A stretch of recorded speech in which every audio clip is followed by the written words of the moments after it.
अब अगली खबर उन लोगों के लिए जो नई गाड़ियों के शौकीन हैं। ग्रेटर नोएडा में आयोजित हुए ऑटो एक्सपो में लग्जरियस कार से लेकर एसयूवी रेंज में कई कंपनियों ने बेहतरीन मॉडल्स उतारे हैं। कॉन्सेप्ट बेस्ड फ्यूचरिस्टिक गाड़ियों को लाया गया है। पेट्रोल डीजल के खर्च से बचाने के लिए इलेक्ट्रॉनिक गाड़ियों को पहली बार यहां पर दर्शाया गया है। लिहाजा अगर आप कार के शौकीन हैं तो ग्रेटर नोएडा में गाड़ी आपको बुला रही है।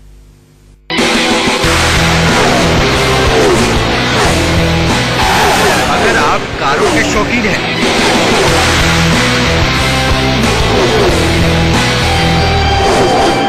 अगर आप रफ्तार के हमसफर हैं, अगर आप फ्यूचर कारों को लेकर क्रेजी हैं,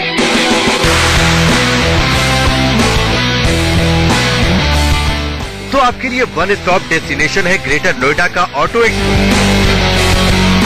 दुनिया भर में कारों और बाइक्स के 7वें सबसे बड़े मेले की शुरुआत हो चुकी है ग्रेटर नोएडा में। इस ऑटो एक्सपो में हर कार और बाइक कंपनियों ने स्टाइल और तकनीक के दम पर आपको अपने वश में कर लेने का पूरा इंतजाम किया है। अगर आप कारों और बाइक्स के शौकीन हैं तो ये सीजन आपका है, क्योंकि ग्रेटर नोएडा में शुरुआत हो चुकी है ऑटो एक्सपो की। इस बार के एक्सपो में करीब 300 नई नवेली गाड़ियों को पेश किया जा रहा है।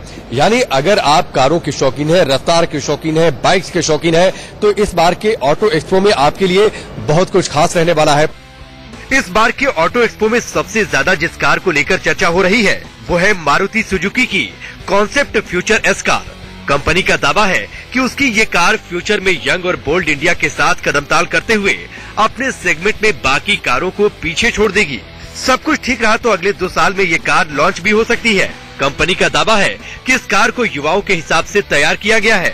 इस कार के जरिए कंपनी उन कस्टमर्स को टारगेट कर रही है जो छोटी लेकिन मॉडर्न एसयूवी कार चाहते हैं।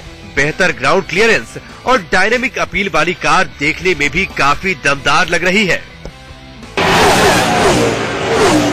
ये कॉम्पैक्ट फ्यूचरिस्टिक का फ्यूचर के लिए इसको तैयार किया जा रहा है। सिर्फ कॉन्सेप्ट के आधार पर इस कार को अभी इस बार के ऑटो एक्सपो में शोकेस किया गया है।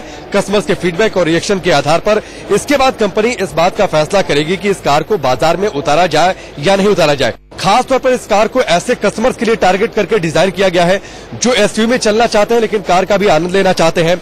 ऐसे लोगों के लिए एक छोटी एसयूवी का लुक इसे दिया गया है। खास तौर पर आप इसके व्हील्स को अगर आप देखें, व्हील्स को एक अलग डिजाइन दी गई है जैसा आप आमतौर पर जो है एसयूवी गाड़ियों में देखते हैं।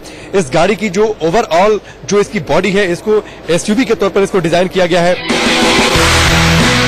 तकनीक, लग्जरी और बेहतर लुक से लैस फ्यूचर एस कार आने वाले वक्त में बाकी कारों को पीछे छोड़ने का दम रखती है। मारुति के अलावा हुंडई ने भी अपनी इलेक्ट्रिक आइकॉनिक कार को शोकेस किया है।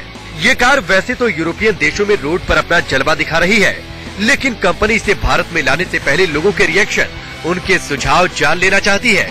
लिहाजा इसे लोगों के सामने रखा गया है।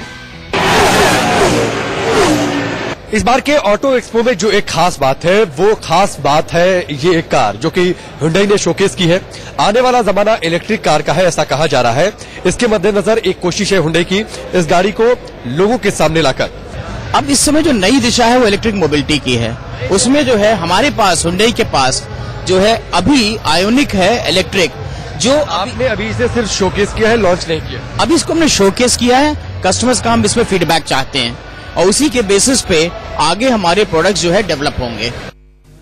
मिडिल क्लास से लेकर अपर क्लास तक की रेंज को कवर करती लग्जरियस कारों का कलेक्शन तो आपने देख लिया, लेकिन अगर आप बाइक के शौकीन हैं तो भी इस ऑटो एक्सपो में आपके लिए बहुत कुछ खास है। रेसिंग बाइक से लेकर इलेक्ट्रिक बाइक कैसे लोगों को आकर्षित कर रही है, देखिए इस रिपोर्ट में।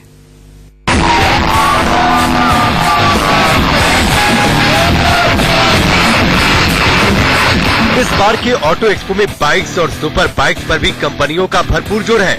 आम लोगों के लिए ऑटो एक्सपो के खुलते ही यामाहा ने धूम मचा दी।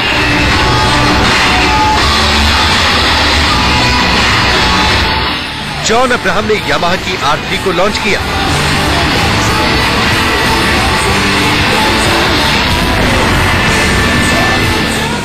यामाहा ने इसे 2 कलर रेसिंग ब्लू और मैग्मा ब्लैक में उतारा है। बाइक में 321 सीसी का 4 स्ट्रोक लिक्विड कूल और 2 साइड सिलेंडर इंजन दिया गया है। 6 स्पीड गियर बॉक्स से लैस यह इंजन 10,750 आरपीएम पर 42 PS की पावर जनरेट करता है। इसके साथ ही बाइक के फ्रंट में टेलीस्कोपिक फॉर्क्स और रियर में एक मोनोक्रॉस दिया गया है। बाइक के दोनों तरफ डिस्क ब्रेक भी दी गई है। इसके अलावा होंडा ने all time ladies favourite Activa के 5G वर्जन को भी लॉन्च किया।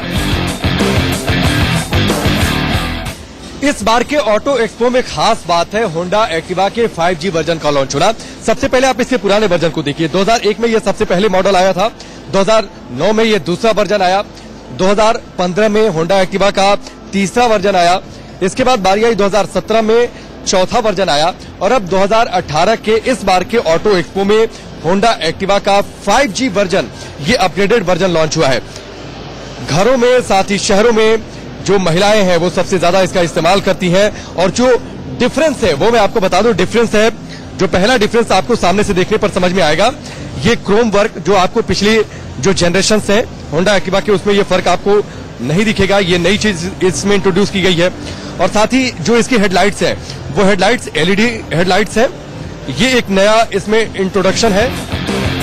इस बार के ऑटो एक्सपो में इलेक्ट्रिकल व्हीकल्स पर भी खासा जोर दिया गया है, जिसमें होंडा ने स्कूटी रेंज के 8 नए इलेक्ट्रिकल मॉडल लॉन्च किए, जिनकी कीमत 27,000 से 90,000 के बीच की है और एक बार इन्हें चार्ज करने पर 70 किलोमीटर आसानी से चला जा सकता है। और यहाँ पर रुक रहे हैं एक छोटे से ब्रेक के लिए, जल्द लौटते हैं।